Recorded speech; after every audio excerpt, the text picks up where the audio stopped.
Hello and welcome to this special edition of Middle East Matters here on France 24. Well, this week marks the 20th anniversary of the US-led invasion of Iraq. Launched in the chaotic aftermath of the terrorist attacks of 9/11, the war was justified by ultimately illusory claims that dictator Saddam Hussein possessed weapons of mass destruction. 3 weeks into the invasion, the capital fell to coalition forces. US troops and Iraqi civilians toppled a statue of Saddam in Baghdad. On the 1st of May, US President George W. Bush declared the end of major combat operations in a speech dubbed Mission Accomplished. In December, Saddam was captured, found hiding in a hole near his childhood home. Following April, shocking evidence of prisoner abuse emerged from the US-run Abu Ghraib prison. 7 soldiers were later convicted for torturing and humiliating detainees. Well, the following year, Saddam Hussein was tried and executed by hanging. Major violence flared again after the deadly February 2006 bombing of a Muslim Shiite shrine north of Baghdad, which sparked a civil war that lasted 2 years. American military forces would remain in Iraq until they were withdrawn by President Obama in 2011. By then, more than 100,000 Iraqi civilians had been killed. Well, 20 years after the invasion, the long shadow of the war still looms. As well as the destabilisation of Iraq and the wider region, the war also created a power vacuum that enabled the rise of the Islamic State militant group. Well, to discuss, we're joined now by Samuel Helfont. He's Assistant Professor of Strategy and Policy at the Naval War College programme at the California-based Naval Postgraduate School. He's also the author of several books on Iraq. Thanks so much for being with us on the programme, Samuel. First of all, take us back, if you will, 20 years to those infamous claims about weapons of mass destruction. Why the rush to invade after 9/11, and why did the war ultimately prove to be so disastrous? Yes. So, as you mentioned in your intro, there were these fears about weapons of mass destruction, combined with connections to terrorism, which is the other part of that equation. Why did they rush? Iraq had been under a sort of system of containment since the 1991 Gulf War, and that system was breaking down. The Bush administration saw a window after the 9/11 attacks where they had public support in the United States, and we shouldn't forget that this was quite popular when it launched. You know, they didn't doubt themselves. They didn't ask the right questions. They were way too confident in their own use of power. And it goes wrong for several reasons, right? I think in retrospect, it's fairly clear that, one, the U.S. shouldn't have done it. But if they were going to do it, they needed to do it the right way, with devoting the right resources to it, which didn't happen. The Bush administration wanted to do it on the cheap. They didn't want to raise taxes or put a burden on the American people. So they went in with probably less than half of the troops they needed to actually secure the country.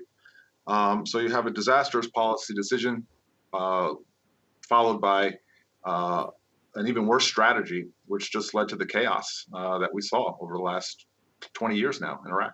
And why was the US invasion so consequential? You say yourself that wars in Iraq have been a central feature of global politics for 30 years now. A few historical events sort of come together. Really, it goes back to the Gulf crisis in 1991 and Saddam Hussein's decision to invade Kuwait. As the Iraqi troops were marching across the border, the George H.W. Bush administration, Bush Sr., is negotiating the end of the Cold War with the Soviet Union and looking towards the future. And what type of international system is the United States going to build? And they used Iraq as a sort of test case for all sorts of new programs that sort of were part of the post-Cold War order, right? International order. You have sanctions, weapons inspectors, no-fly zones, all of these projects, which at first were quite idealistic and meant to sort of be a replacement for war, turned out to have some pretty bad consequences in Iraq, and just drove the United States further and further into a quagmire when things weren't going right, and they just went deeper and deeper. Samuel, how then did the toppling of Saddam Hussein renew sectarian bloodshed? It eventually led to the rise of what would become Islamic State. So there was an assumption going into the war that Saddam Hussein was a sectarian leader and that he was feeding sectarianism in Iraq, that he was a Sunni leader ruling over a Shia majority in the country. And many, especially people in exile, were blaming Saddam for a lot of the sectarian problems in Iraq. Scholars have now gone through the Iraqi archives for over a decade now. They've been open. And what you find in there is that Saddam was actually keeping a lid on a lot of the sectarianism in Iraq. He was actually quite anti-sectarianism, and he was keeping a lid on a lot of these sort of nefarious forces that would become ISIS or other groups in the country.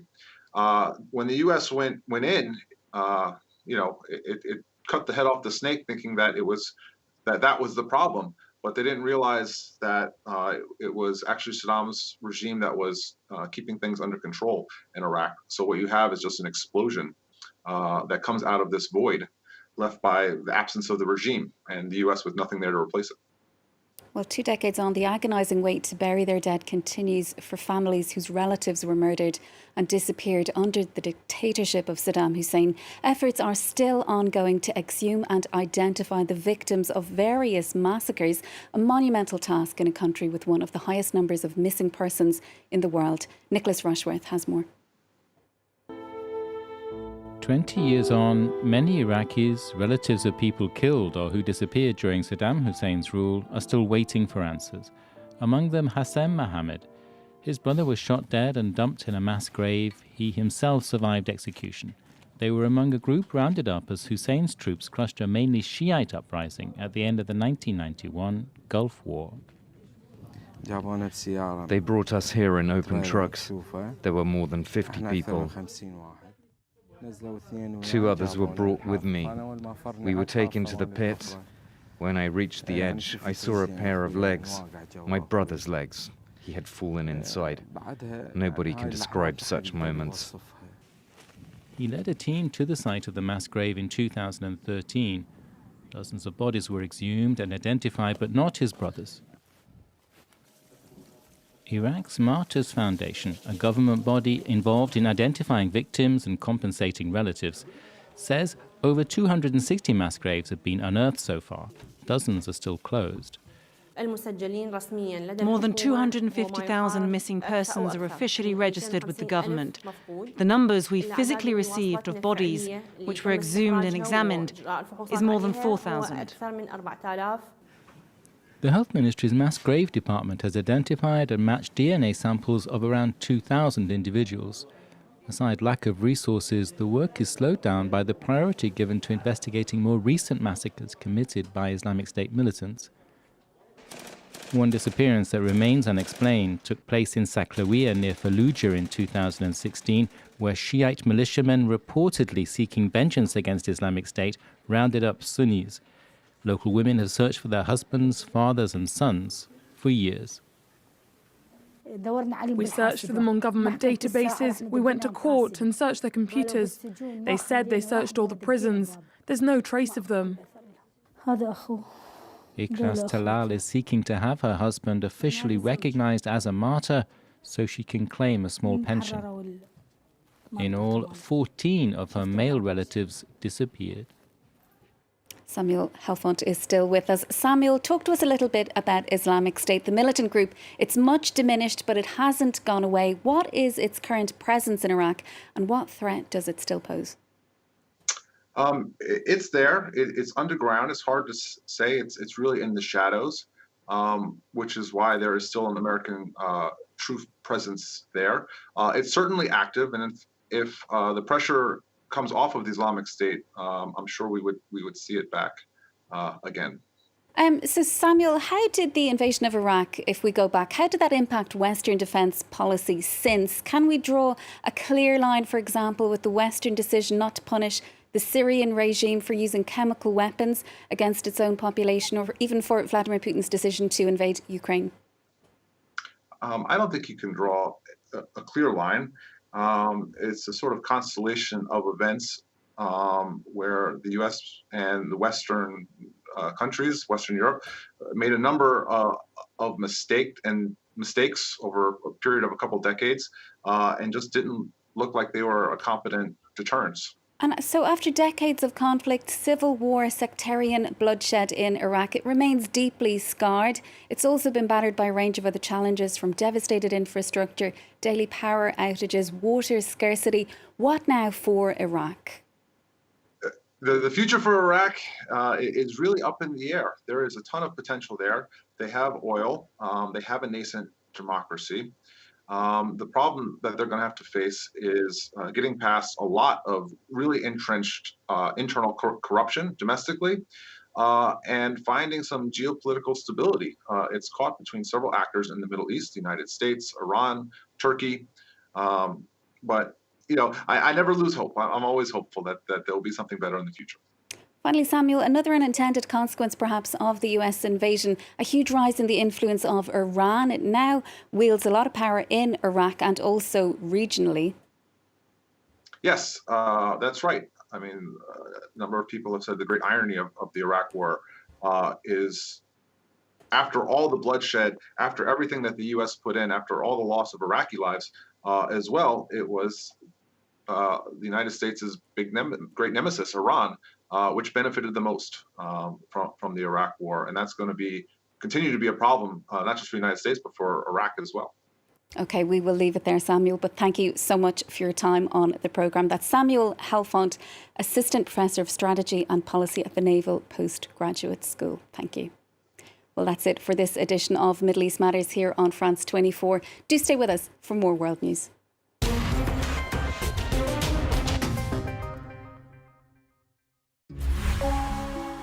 Follow our international journalists on France 24.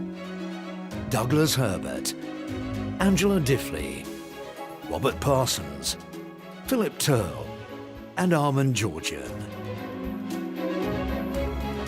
From the newsroom to the studio or live on air, they are on standby 24/7 to analyse world events. Whether tackling historic, geopolitical, economic or environmental issues, our experts get to the heart of the biggest international news stories. They contribute to our special reports and scour the headlines for information. Follow it live.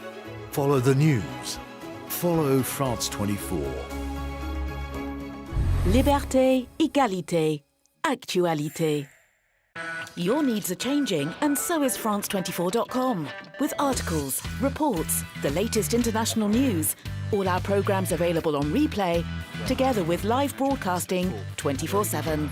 Intuitive, fast, and available in 4 languages. France24.com. Liberté, égalité, actualité.